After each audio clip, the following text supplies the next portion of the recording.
Welcome, ladies and gentlemen, to Longbox Chronicles Month here on Reaction and Review. Tonight, guys, I'm taking a look at an animated film from 2000. That movie is Gen11. Now, I'm gonna tell you, I don't know a damned thing about these characters because I never read a single Gen13 comic in my life. However, I do know at least a little bit of the history behind this thing. I do know that Gen13 was part of the Image Comics Wildstorm universe. It's kind of convoluted and stupid. And Jim Lee, who owns everything that was part of the Wildstorm universe, decided to pitch a Gen13 film to Disney. Disney then farmed it out to one of their sub-studios, which is Touchstone, and they began working on it. While they were working on it, Jim Lee sold all rights to all of his Wildstorm characters in the Wildstorm universe in general to DC Comics, which is owned by Warner Brothers. So Touchstone finished it, and Disney shelved it because they didn't want to have to fuck around with Warner Brothers and work with all the copyright rulings and everything else. So this movie was never released in the US. We never got to see the Gen13 film officially or legally released in the US. However, due to various, copyright laws overseas, they were able to release it in Europe. So basically, the way that us here in the States have gotten to see it is by bootlegging it from Europe. So, to me, that's sort of an interesting history. I don't know if it's gonna mean anything. I don't know if this movie is any good. Perhaps maybe it was a good thing that Disney shelved it. I don't know. The only way I'm gonna find out, though, is if I shut up and I push play, and I'm gonna do that right now. So, without further ado, it's time to kick back, relax, and check out Gen13.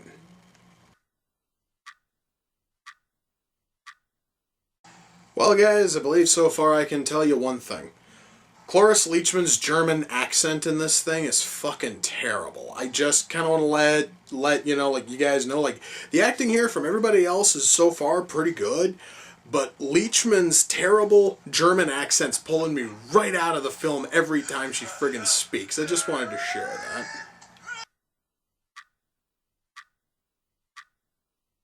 Wow, it really is taking them a long fucking time to actually get somewhere with this film. I totally understand, guys, that you want to build your tension slowly, but you shouldn't be trying to build it this fucking slow, especially when you have to explain your entire universe. Letting your film drag like this is absolutely nothing but a detriment, and it's getting a little sad. Okay, I have a pretty stupid, question. So the fucking Genesis Project was looking for essentially superhumans, metahumans, mutants, whatever the hell you want to call them. When one of their subjects finally shows powers or is, Gen active, and she runs, they try to kill her. Funny, I kind of thought you'd want to study her a little bit more, perhaps as she's still alive, sort of see how the powers build. That's just common fucking logic. But apparently, logic does not fucking exist in this world. It just seems incredibly stupid to me, Wow. So, one of our heroes is just a blatant knockoff of Colossus. That's incredibly depressing. I kind of thought that these guys would have better, powers than, oh, I can turn into metal. God, that just feels fucking lazy, dude. It's really kind of sad. I don't care about a single one of these characters. they have tried desperately for the last hour and 20 minutes almost to make me care about these characters, about this setting, about everything. But the writing is so lazy that I don't give a shit. It also doesn't help that the acting kind of sucks, but I'll get into more detail on all of that when the movie's done. Well, guys, that was Gen 13. I'm gonna shut that shit off. Okay. God damn, that was bad. All right, I want to talk about the writing. Let's just kick off everything here. I want to talk about the fucking writing. I don't know how loyal this is to the Gen 13 comics, but I'm going to tell you right now, this story sucked hard. All right, allow me to try to explain it. Essentially, what Project Genesis is it's kind of like a preemptive version of Professor Xavier's School for the Gifted as seen in the X-Men comics.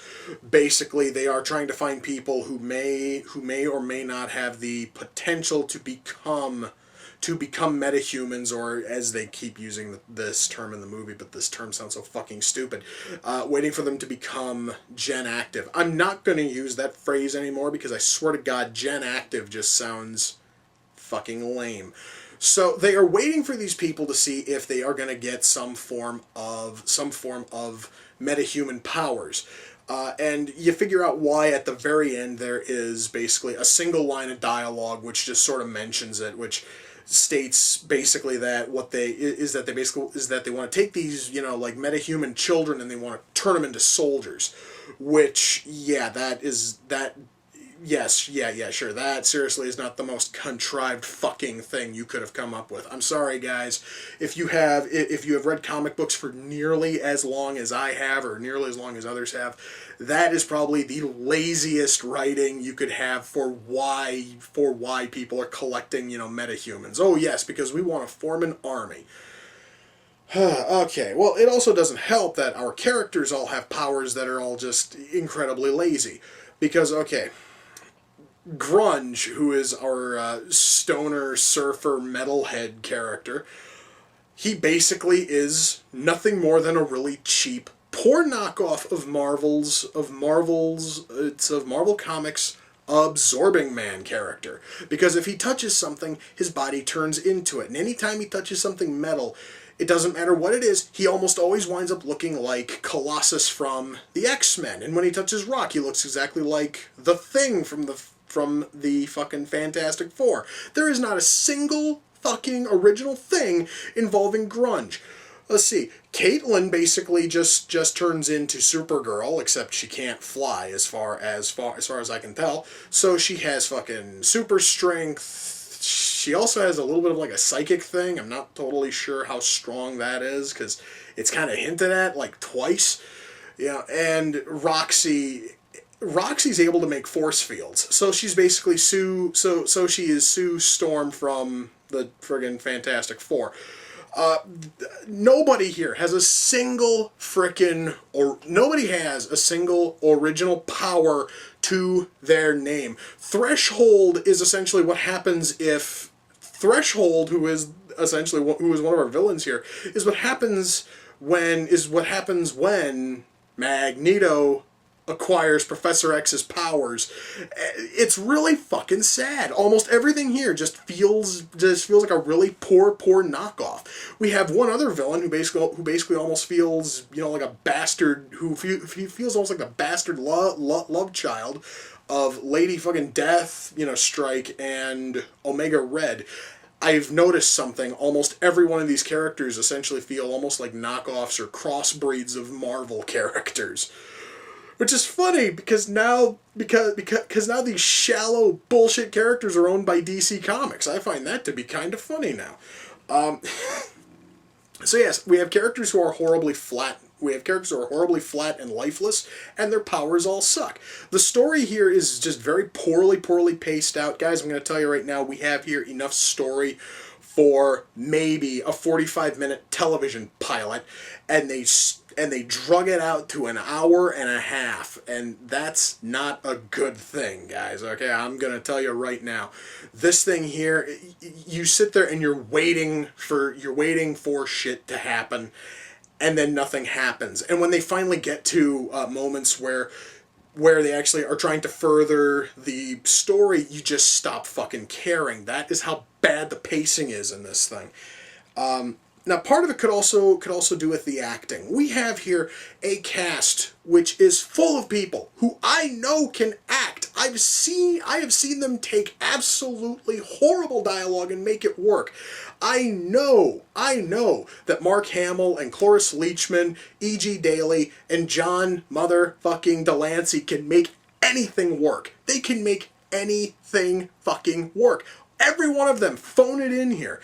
And, then we have Flea. And whoever the hell thought that Flea could fucking act, I want them to apologize to the fucking world. He cannot act to save his soul. I want him to go back to playing with the fucking Chili Peppers and stop trying to act. You suck at it, Flea. I'm telling you straight up. Oh my god. Yeah, like, it pretty much feels like everybody who worked on this knew that they were working on shit and didn't bother to put in even the slightest attempt at fucking effort. So everybody here is phoning it in, which is probably why Cloris Leachman's German accent was so off. She just didn't fucking care. So yes, the acting here suffers.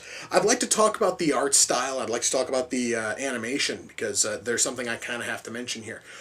This movie is trying so desperately hard to look like any one of the DC animated universe shows, you know, Batman, Superman, Justice League. It's trying so hard to look like one of those, except it's missing a few things. It is missing the stylized look of everything, because everything's got like a slight bit of stylization, but it doesn't have enough, and it doesn't have the shading which is there, so everything here comes off as horribly flat. And the animation here is just incredibly poor, so we don't have the smooth animation you get from, Batman or Justice League. You are not getting that here. You are getting none of that. And while I'm on the subject of animation, quite often, guys, the cells here are not lined up right.